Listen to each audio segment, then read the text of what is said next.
Muy bien, bienvenidos a esta sesión del Centro de Derecho Constitucional.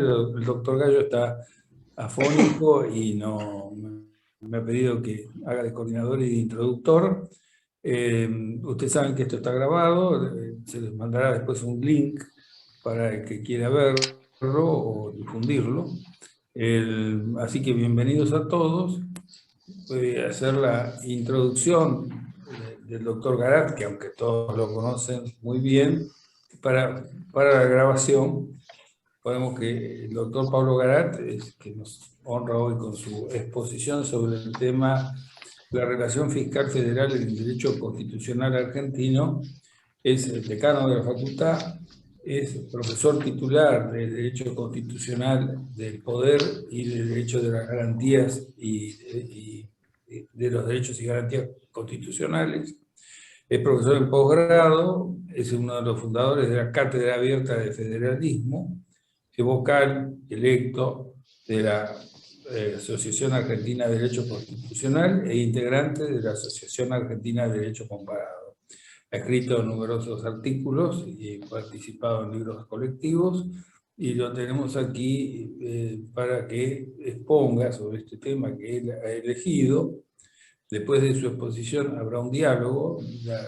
Nuestras secretarias del centro será la persona indicada a medida que ustedes se anoten para hacer preguntas, en seguir el orden de las anotaciones para que todos tengan oportunidad de exponer. Así que buenos días, bienvenidos, y con ustedes el doctor Pablo Garat. Muy bien, muchas gracias, doctor Punte. Saludamos al doctor Gallo, que lamentablemente no puede conectarse en este momento. Y muchas gracias a todos ustedes por participar en un encuentro más de nuestro Centro de Derecho Constitucional.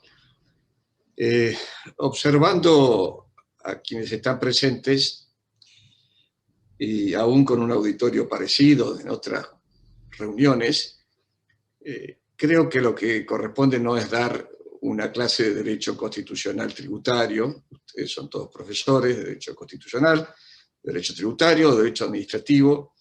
De un modo u otro conocen esta materia que hoy queremos abordar. Quiero, en primer lugar, entonces, decirles que después de dedicarle, no sé, ya seguro 30 años a este tema, tengo más preguntas que respuestas. Y para mí esto es positivo porque significa que el modo en que uno ha querido abordar la cuestión ha tratado de ir al hueso, es decir, ir en profundidad. Entonces, voy a plantearles más preguntas que respuestas, no porque no tenga mis respuestas son provisorias, son opinables, son eso, son la consecuencia de estudiar un tema determinado en sus distintas aristas. Pero sobre todo tengo más preguntas que respuestas porque yo he vivido más que estudiado, o quizás he vivido tanto como estudiado este tema desde dentro de las entrañas de un sistema constitucional o un sistema fiscal federal constitucional profundamente degradado desde el primer momento. Si nosotros vamos, y esto es una breve referencia porque no hay tiempo, a las actas del Congreso Constituyente de 1853, siempre me confundo si es la noche del 22 al 23 de abril o la del 23 al 24 de abril, vamos a encontrar un debate muy interesante que fundamentalmente se reduce a esto. Había contradicción entre el Acuerdo de San Nicolás, artículo 19, por el cual las provincias se comprometían sin renunciar a la aduana, tanto como pudiesen, a sus aduanas, a contribuir a los gastos del gobierno federal, hasta que tuviésemos constitución, hasta el Congreso Constituyente sancionase una constitución definitivamente. O bien, como se pretendió por el proyecto que finalmente fue aprobado, las rentas del comercio exterior quedaban solamente para el gobierno federal y excepcionalmente los impuestos llamados internos in genere, no lo que específicamente, técnicamente se llama hoy impuestos internos. Las contribuciones en el lenguaje de la Constitución. No voy a entrar acá a la cuestión de la naturaleza de cada uno de los tributos, ni siquiera si los impuestos del comercio exterior son impuestos, etcétera, etcétera. Lo claro es que nuestro ordenamiento constitucional original finalmente zanjó que las rentas del comercio exterior debían sostener primariamente los gastos del gobierno federal, que las provincias renunciaban a eso contra lo que ahora es la cláusula del 75, inciso 9, es decir, la posibilidad de que el Congreso otorgue subsidios para las provincias que no les sean suficientes sus rentas, y los impuestos, las contribuciones directas o indirectas, por interpretación posterior de la Corte, quedan en cabeza de las provincias. Al punto tal de que en el artículo 4, tal como ha quedado, como ustedes saben, se admite como una fuente del Tesoro Nacional las contribuciones que equitativa proporcionalmente a la población establezca el Congreso. Ya ahí se planteó un problema que fue zanjado luego, y mal en mi opinión, y en la opinión de Catalina García Vizcaíno, del propio conjunto, yo diría, más destacado de tributaristas. Una contribución, un impuesto proporcional y progresivo a la población es un impuesto directo, no puede ser un impuesto indirecto. Sin embargo, la Corte termina interpretando que es un impuesto indirecto. Cuando ya tenemos problemas desde el inicio. Y ya teniendo problemas desde el inicio, en cuanto a la distribución de la renta fiscal federal, resuelto de esta manera, tenemos lo que rápidamente también hay que pasar, que son las crisis de 1890, 91, que hace que el gobierno federal avance sobre los impuestos internos. Fue Carlos Pellegrini quien crea la Administración Nacional de Impuestos Internos, groseramente, diría yo, contra el orden constitucional. Y luego, dado que esto llevaba a la confiscatoriedad necesariamente por superposición del ejercicio del poder de imposición por parte del gobierno federal y las provincias en materia de impuestos internos, por lo menos los más relevantes en aquella época, se llega unilateralmente también en el 35 a decidir, después de la otra crisis del 30, 29-30, a las leyes de coparticipación. Primero unilaterales, luego en la 14.394 y en adelante, 22-21, 23.548, leyes convenio, pactadas, acordadas. Entonces aquí yo voy a comenzar con, primero, una breve reseña que me voy a leer a mí mismo para hacer rápido las cosas, y luego me voy a hacer una pregunta delante de ustedes. La coparticipación federal o coparticipación a secas, que aclaro, en la Argentina, o mejor dicho, el modelo argentino es único en el mundo. No existe en el mundo, en el federalismo comparado, ni en el federalismo fiscal comparado, un sistema de distribución de la renta fiscal federal como el argentino. Lo más parecido es el sistema de participación de México, pero tampoco es exactamente igual. Nosotros tenemos un sistema por el cual progresivamente hemos ido de la separación de fuentes originaria, o sea, la renta del comercio exterior para el gobierno federal, los impuestos para las provincias, solo excepcionalmente para el gobierno federal, a la otra punta, a un sistema de transferencias condicionadas o incondicionadas en cabeza del Tesoro Nacional que se ha hipertrofiado. La Constitución no ha abandonado en 1994 el sistema de separación de fuentes ni el de concurrencia que adoptó en el artículo 67, inciso segundo, 75, inciso segundo, solo para los impuestos o las contribuciones directas, y ahora también para las indirectas, en este continuo avanzar sobre las potestades provinciales. Pero más allá de que la coparticipación es uno de los 5 sistemas clásicos de coordinación, separación de fuentes, concurrencia de fuentes, cuotas adicionales, o sea, hay un impuesto de base y se van agregando alícuotas por cada miembro de la federación, coparticipación propiamente dicha o transferencias. Sobre esto, hay que saber que ya entre nosotros, antes del 94 y ahora con seguridad después del 94, y ahora con seguridad después del 94, los 2 instrumentos constitucionales más relevantes para la asignación de los recursos públicos son el presupuesto general de la Nación, relativamente los presupuestos provinciales y municipales, relativamente, y las leyes de coparticipación federal y relativamente las leyes de coparticipación provinciales. Sobre estos 2 ejes es que se recaudan, distribuyen, comparten los recursos públicos, sean tributarios o no tributarios. Porque en el presupuesto no solamente hay recursos de fuente tributaria, como ustedes saben. Y las provincias no solamente recaudan impuestos, también reciben las rentas de la explotación de los recursos naturales, cánones, etcétera, etcétera, etcétera. Entonces, segunda cuestión, la coparticipación no solamente es un sistema de coordinación impositiva, sino que es uno de los 2 instrumentos constitucionales de asignación y reasignación de los recursos públicos.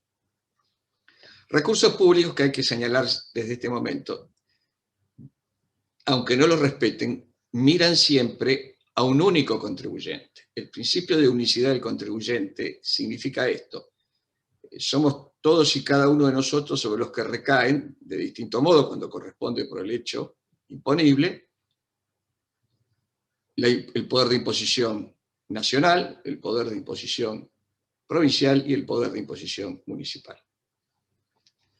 La distribución que después se hace del producido de este ejercicio del poder de imposición es la materia sobre la que vamos a hablar. Por eso anticipo que si bien estoy abierto a las consideraciones que seguramente ustedes querrán hacer sobre la relación fisco-contribuyente frente a esto, lo que me interesa fundamentalmente es mostrar, y más bien, sobre todo, preguntarme en torno a lo que ocurre después de que se produjo o que tuvo efecto la relación fisco-contribuyente como ella haya cual fuere sido el resultado.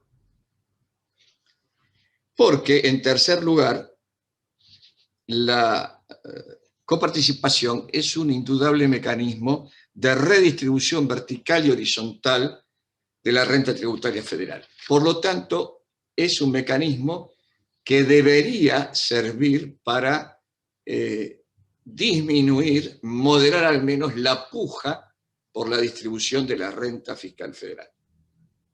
No ha ocurrido así, como veremos enseguida. Pero es para esto, para distribuir verticalmente y redistribuir horizontalmente.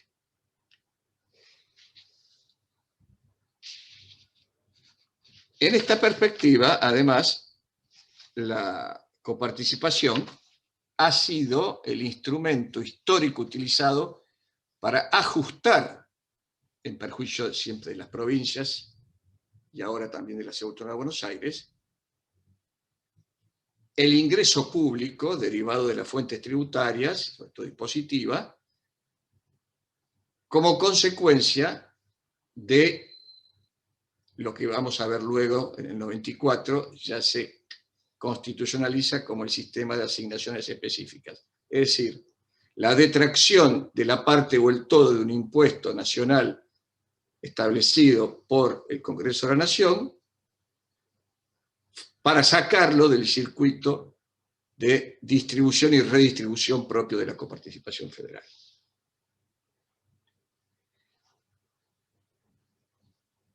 La coparticipación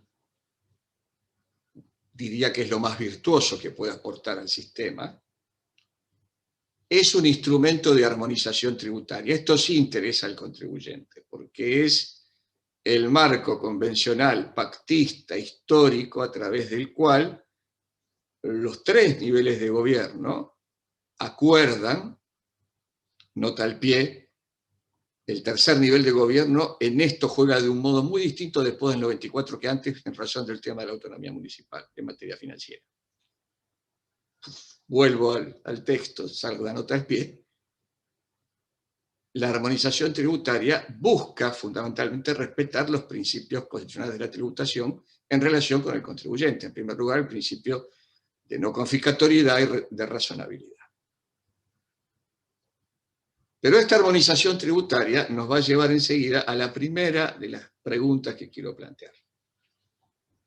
Antes quiero señalar que la coparticipación ha sido considerada por los organismos multilaterales de crédito, siempre, como el sistema por el cual se limita el llamado gasto improductivo provincial. En realidad el resultado ha sido exactamente el inverso.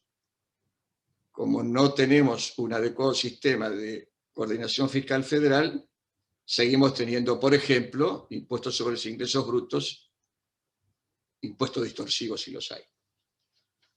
Sí lo hay. Bien, entonces la primera pregunta que yo me tengo que hacer ante ustedes está en el subtítulo de un libro que he escrito junto con el doctor Asensio y el doctor Di Grecia, Aportes al debate sobre la relación fiscal federal, que está a disposición de ustedes, por lo menos en versión PDF, después la voy a distribuir. El subtítulo dice así: el sistema de coparticipación federal en el diseño constitucional de 1994. Abro signo de interrogación. ¿Tiene coherencia interna? El poder de imposición, que es parte del poder de imperium del Estado, del gobierno, para ser más preciso, por lo menos en el lenguaje que me interesa utilizar, se encuentra distribuido entre los miembros de la Federación, conforme a la Constitución. El poder de imposición comprende las atribuciones para crear, modificar, sustituir, eliminar, eximir, asignar y administrar los recursos tributarios obtenidos por su ejercicio, respetando obviamente el principio de legalidad, en primer lugar, y todos los demás principios constitucionales de la tributación. Ahora, la pregunta que hay que hacerse es si, dicho esto, el sistema de coparticipación como sistema de coordinación para la distribución de la renta fiscal federal es compatible con un Estado federal.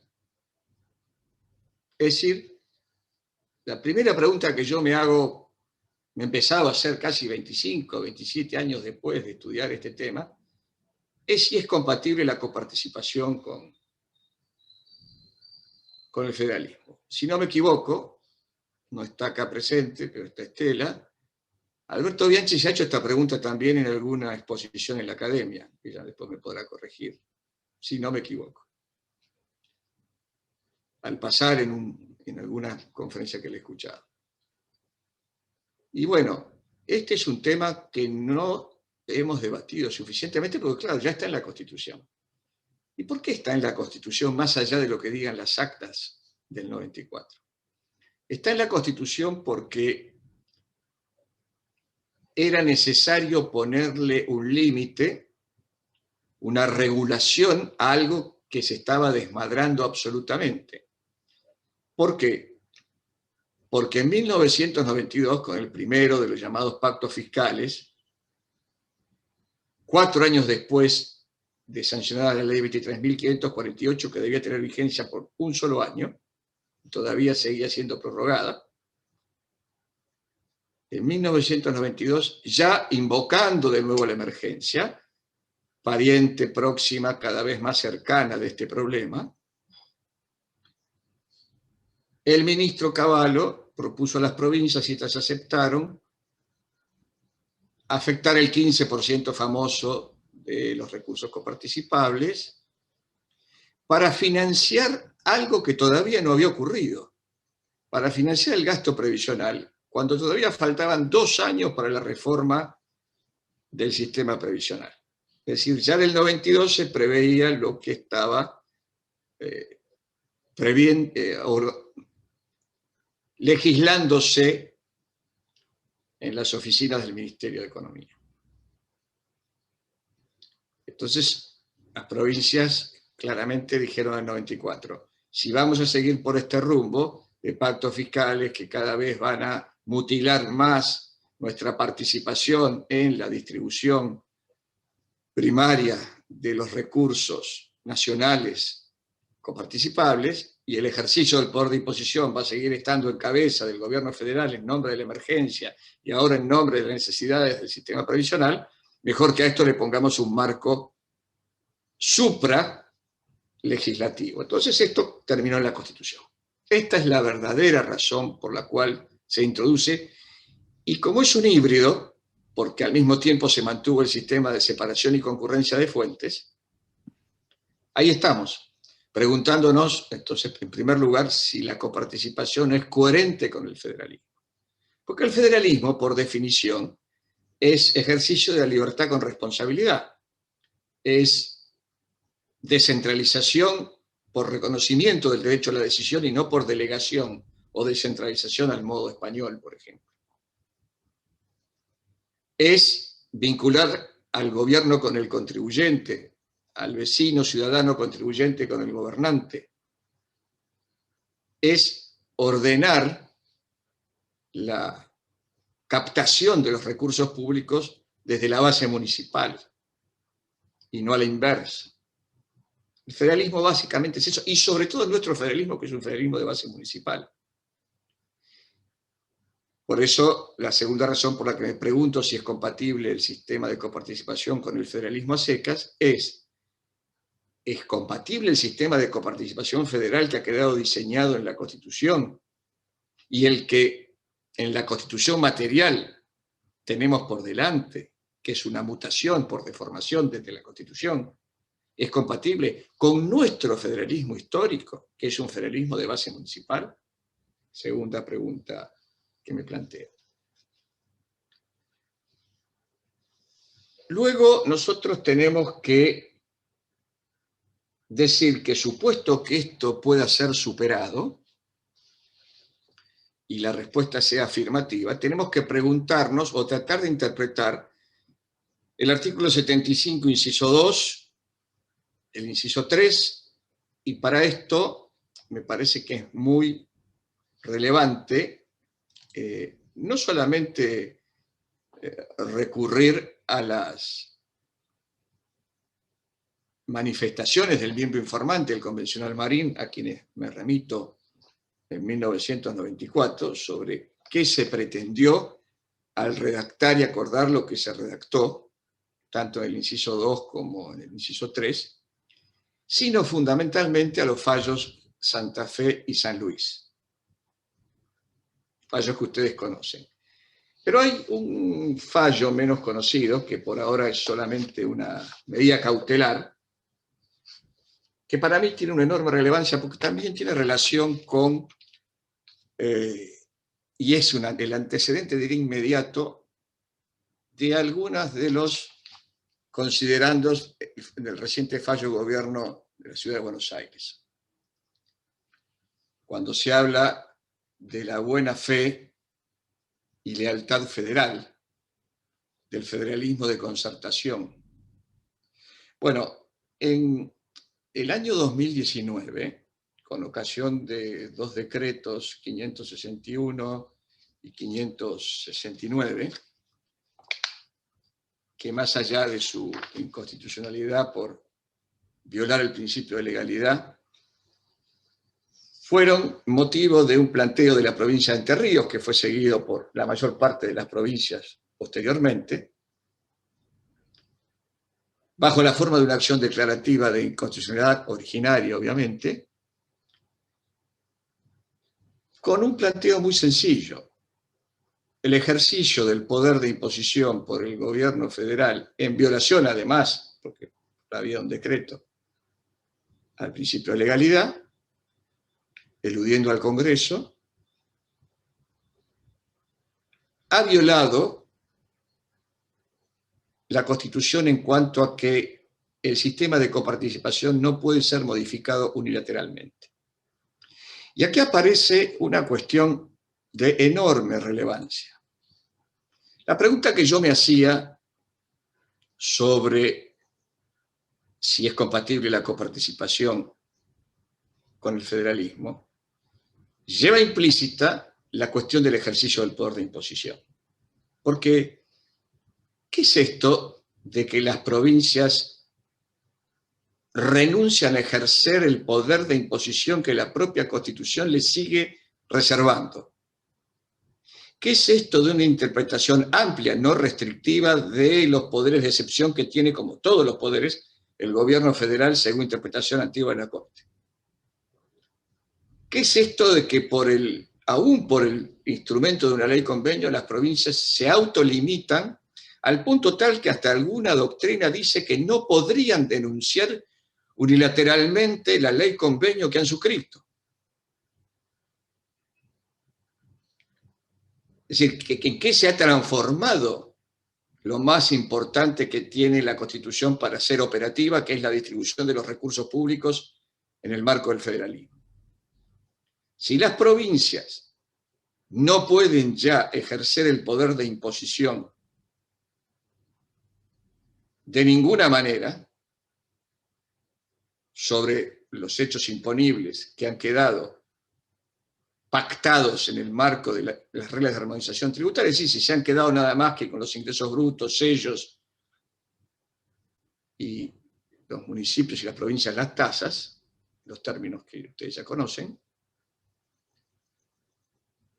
entonces el poder de imposición del gobierno federal es absoluto, porque por la vía de modificar y sobre todo de eximir, modificar menos en beneficio del contribuyente o eximir en beneficio del contribuyente, es decir, en el uso de la política tributaria o la política impositiva como instrumento de la política económica para otros fines de la Constitución, el gobierno federal ha concentrado las potestades que la propia Constitución no le ha dado.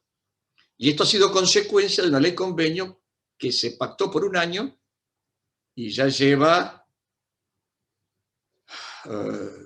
del 88 al 21, hagan la cuenta, son... Hoy para las matemáticas estoy mal.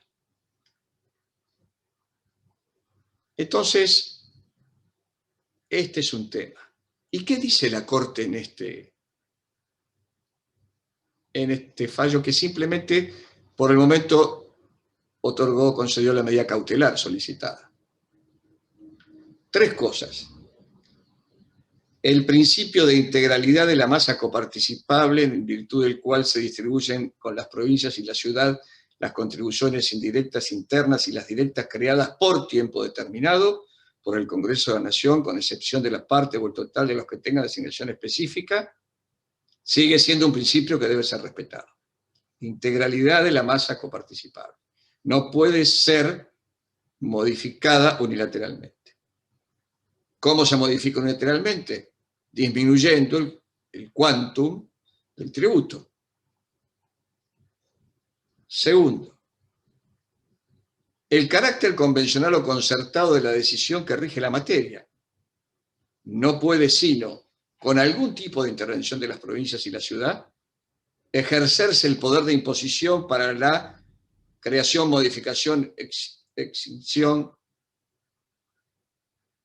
en menos, por lo tanto, y de mérito de la masa coparticipable, en el régimen de ningún impuesto. Y tercero, el principio de la intangibilidad de los recursos provinciales, entendido en el caso como la imposibilidad de legislar el Congreso, aún el Congreso, no solamente el Ejecutivo, en desmedro de las provincias. Este fallo, que es 1829-2019, originario Entre Ríos contra Estado Nacional sobre acción declarativa, incidente de medida cautelar, ha pasado desapercibido. Pero es de una enorme relevancia, porque si lo sumamos a los conceptos, a la doctrina sobre el federalismo de buena fe y de concertación que apareció en Gobierno de la Ciudad de Buenos Aires con ocasión de otra materia, las competencias en materia educativa y de salud, puede reaparecer en más de media docena de causas que tiene la Corte para resolver en la misma línea de cuál es el modo y los límites del ejercicio del poder de imposición por parte del gobierno federal. Porque acá hay otra cuestión, que sería la gran pregunta sobre la coherencia interna de la Constitución del 94. Primero nos preguntamos por qué mantuvo el sistema de separación y concurrencia de fuentes junto con el de coparticipación. Si hay separación de fuentes, entonces el ejercicio del poder de imposición, por lo menos deberíamos tenerlo como en Estados Unidos, Canadá, Alemania, es decir, que hay impuestos sobre el patrimonio, sobre las ganancias, sobre las ventas, que son o corresponden o se reservan las provincias. Y otros quedan en cabeza del gobierno federal para atender responsabilidades propias o compartidas. Bien, esto no es así. La concurrencia de fuentes. Hay concurrencia de fuentes ahora sobre los impuestos o contribuciones indirectas. Es decir, se ha ampliado, o mejor dicho, se ha blanqueado constitucionalmente lo que durante 70 años fue un hecho en materia de impuestos internos. Pero lo más grave es que se ha tornado, en mi opinión, imperativamente coparticipable las contribuciones directas. A ver, si una contribución directa es por excepción, por tiempo determinado, cuando se dan las circunstancias que la Constitución prevé, cuando la defensa, la seguridad común, el bien general del Estado lo exijan, la emergencia, digamos, seguramente, ¿por qué se va a coparticipar? Esto sí va en desmedro o en perjuicio del contribuyente. Si yo invoco el inciso 2 como gobierno federal para establecer una contribución directa, es porque la defensa, la seguridad común y el bienestar general del Estado me lo exigen. Y debo establecer un tributo proporcionalmente y razonablemente adecuado con la necesidad que genera y por el tiempo que lo requiera. Si yo lo voy a coparticipar, ya de entrada tengo que aumentar la alícuota, porque me tengo que quedar con aquello que justificó o que hace la necesidad por la cual invoco este artículo de la Constitución. No sé si se entiende claramente esto. Acá hay una contradicción entre mantener el inciso 2 y hacerlo coparticipable. Pero además, al haberse introducido en el inciso 3 la posibilidad de establecer y modificar asignaciones específicas de recursos coparticipables por tiempo determinado, más otros requisitos, ley especial, mayoría absoluta de los miembros, uno tiene que preguntarse qué diferencia hay entre una asignación específica establecida unilateralmente por el Congreso sobre, por ejemplo, el IVA, como existe hoy el 11% del IVA destinado a atender el sistema previsional, y el impuesto a las ganancias, es decir, un impuesto directo, establecido también unilateralmente por el gobierno federal. No es prolijo este artículo. Cuando esto se discute en finanzas federales comparadas, nos preguntan, ¿cómo es esto? Y no tiene explicación. Así estábamos hasta el 24 de noviembre de 2015, cuando la Corte, con todas las consideraciones que se quieran hacer políticas y de cualquier otro orden, falla en Santa Fe, San Luis y la medida cautelar de Córdoba. Y la Corte pone en orden varias cuestiones. Varias cuestiones. Deja abierto algunos interrogantes. Pero, por ejemplo, deja en claro que la interpretación del inciso 3 del artículo 75, que siempre es de traer recursos de la masa coparticipable que le corresponden al gobierno federal y a las provincias, pero a las provincias como perjudicadas particularmente, tiene que ser un acto legislativo de interpretación restrictiva. Por eso, cuando analiza el inciso 3 en Santa Fe, dice que cuando la Constitución dice tiempo determinado, el tiempo determinado tiene que estar en la norma. Que cuando dice aprobada por la mayoría absoluta de la totalidad de los miembros de cada Cámara, esa mayoría absoluta no tiene que ser casualidad, debe ser la voluntad de la Cámara de votar en general y en particular en la ley de que se trate, y ahora voy a aclarar sobre el general y en particular, queriendo establecer y modificar una asignación específica de recursos coparticipables. Es decir, disminuir lo que le corresponde a las provincias. Deja abierto, lamentablemente, qué significa ley especial. Lo que ha permitido, por ejemplo, modificar asignaciones específicas en leyes generales como la ley de presupuesto. O en leyes ómnibus de varios tributos. Ley especial es muy claro. Es la ley que establece la asignación específica de un solo tributo dentro de su régimen. Es lo único que le faltó precisar a la Corte, pero quedó muy cerca de eso. Hoy podemos decir que, con toda responsabilidad, sin entrar en detalles, porque no puedo hacerlo,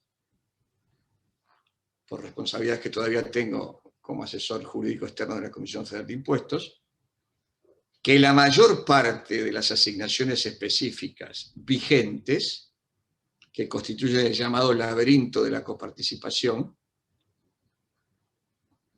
tienen por lo menos una dudosa constitucionalidad por faltarle alguno de los requisitos establecidos en el 75, inciso 3. Y así como se cayó el 15%, cuando la Corte lo decida, se puede caer lo que queda del laberinto. Y quiero contarles, ya pasando un segundo a lo económico, que la parte económica del laberinto es que la consecuencia que terminó en 2020, cuando se llegó a cero del 15% detraído a las provincias, es que como hay que seguir financiando el sistema previsional cuyo déficit es de 35.000 millones de dólares anuales, escuchen bien, 35.000 millones de dólares anuales de déficit del sistema previsional, no de gasto, de déficit.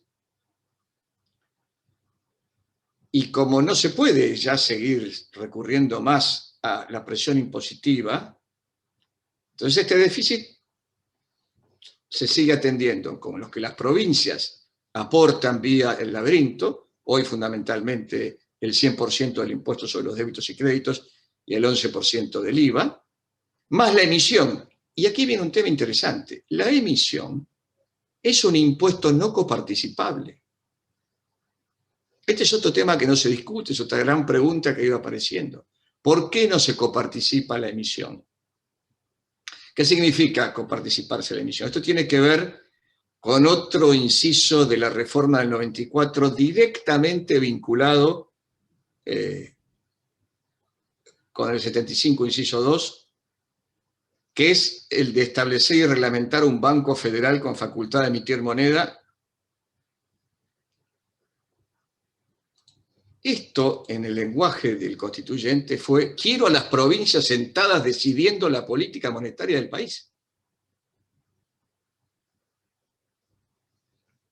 No dice la emisión debe coparticiparse. Dice, quiero las provincias sentadas como mínimo, decidiendo en el Banco Central, llamado ahora Banco Federal,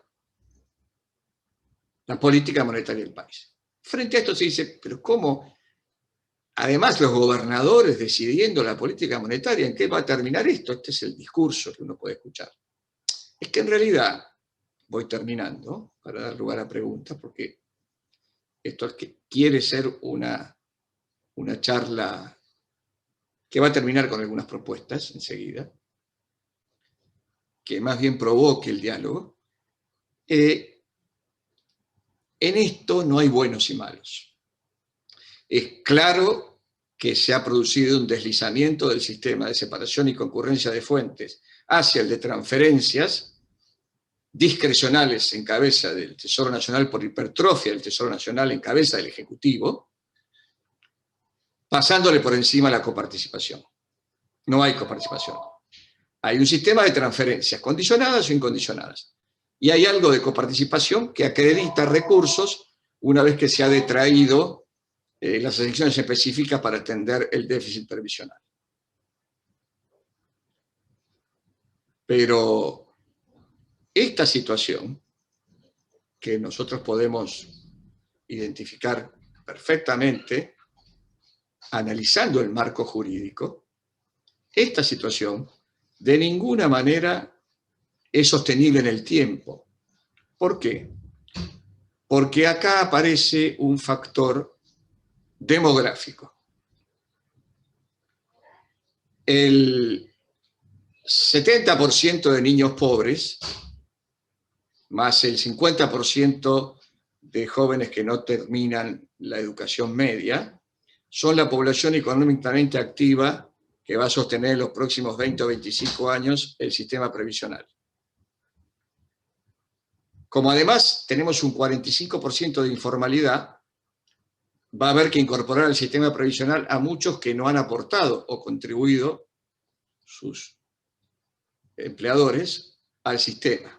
Es decir, que en no más de 20 o 25 años la Argentina es fiscalmente inviable. Y como el nivel de presión impositiva es intolerable y seguirá siéndolo, y de seguir así, el crédito externo cada vez podrá ser una fuente de recursos menos disponible, nosotros tenemos que resolver un problema, que es cómo se reasignan los recursos para atender el principal obstáculo económico para ordenar la relación fiscal federal, que es el desequilibrio del sistema previsional, que crecerá exponencialmente. Para resumir, desde el punto de vista constitucional tenemos problemas de falta de coherencia interna en el texto constitucional para alcanzar un diseño de un nuevo sistema de coparticipación federal con regímenes o régimen, habrá que ver lo que se resuelva, equilibrado. Tenemos que resolver dentro de eso un problema que es cómo se ejerce el poder de imposición. Si solo lo va a seguir haciendo el Congreso, o por ejemplo, lo hará el Congreso, pero, para poner una posibilidad, siendo el Senado Cámara originaria, suponiendo que el Senado representa a las provincias, y entonces como Cámara de Revisión podrá hacer un último control de cómo se ejerce este poder de imposición para la creación, modificación, exención de impuestos nacionales coparticipables. Pero aún suponiendo que nos pusiésemos de acuerdo sobre qué hace cada nivel de gobierno, qué recursos hacen falta para lo que queda en cada nivel de gobierno, una vez que está establecido ese nivel de imposición más razonable, cómo se produce a través de la coparticipación una redistribución regional de la renta fiscal federal, todavía queda por resolver qué pasa con este llamado por algunos tercer socio. Porque para poner un solo número, hoy, si tomamos nada más que los recursos impositivos y de la seguridad social, el 70% va para el gobierno federal y la seguridad social, y el 25% apenas para las provincias. Pero dentro de ese 70% casi, la mayor parte va para la seguridad social y sobre todo para el gasto previsional. Cuando yo sostenía esto hace años, está escrito en un suplemento de la revista El Derecho de 1998, que no tendríamos ni régimen de coparticipación, ni desarrollo, y que cada vez estaríamos más empobrecidos si no resolvíamos el desequilibrio estructural del sistema previsional y el crecimiento exponencial consecuentemente de eso, de la pobreza infantil. Bueno, hoy estamos así, y sin régimen de coparticipación. Y algunos creen que la solución de este problema es tener ley de coparticipación. Pues no es así. Primero, no vamos a tener ley de coparticipación porque esto es una manta corta por todo lo que he tratado de explicar. Y segundo, porque la coparticipación es un instrumento, no es un fin. Es un instrumento para algo. Primero hay que definir el algo. El algo está definido en el 75, inciso 19 de la Constitución, es el desarrollo humano, con generación de empleo, con productividad, con justicia social, con innovación tecnológica. El algo es un grado equivalente de desarrollo, calidad de vida e igualdad de oportunidades para todos los habitantes en el territorio nacional. El algo es 75.8, un presupuesto que expresa un programa de gobierno acorde al 75.2 y el 75.19. El algo es el programa constitucional para el desarrollo federal, respecto de lo cual el régimen de coparticipación es solo un instrumento. En el mientras tanto, los políticos, no la política, los políticos de todo signo, se deciden atender este tema estructuralmente y de fondo en estos aspectos, por lo menos, entre otros, que son sustantivos. La discusión es, no se soporta más la presión impositiva, hay que bajar los impuestos, el tamaño del Estado, hay que reducir el gasto público. Y en realidad, cuando uno examina los números, se da cuenta simplemente de esto. En 2020, el déficit fue del 8.2% del PBI, el déficit presupuestario. El déficit estructural del sistema previsional fue del 9 puntos del PBI. Y como las provincias no pueden poner más, no se les puede sacar más a través del laberinto de la coparticipación, se emitieron 4 billones de pesos. Lo cual tendrá que ser licuado con la inflación. Y al licuarse con la inflación, tendremos un nuevo problema con el gasto previsional porque se exigirá aumento en los saberes previsionales para evitar que la pobreza alcance a lo que todavía no alcanza, que es justamente la clase de los adultos mayores, la clase pasiva, así llamada. Fíjense que mientras tenemos un 64% de niños pobres, tenemos un 11% de adultos de más de 65 años pobres. Esto es una definición de cómo están asignados los recursos en el país. Bueno, como les dije, no quería dar una clase de lo que es la coparticipación, porque ustedes lo saben, de un modo u otro son profesores de las materias como yo, sino más bien plantear los problemas que están en el orden material y las inconsistencias del diseño constitucional que no podemos resolver porque justamente hay inconsistencia. Así que quedo a disposición de ustedes, hay otras cuestiones, hay propuestas que se pueden realizar, pero tal vez puedan surgir de la conversación. Todavía nos queda media hora, creo. Muchas gracias, Pablo. Realmente muy interesante y muy provocadoras tus preguntas.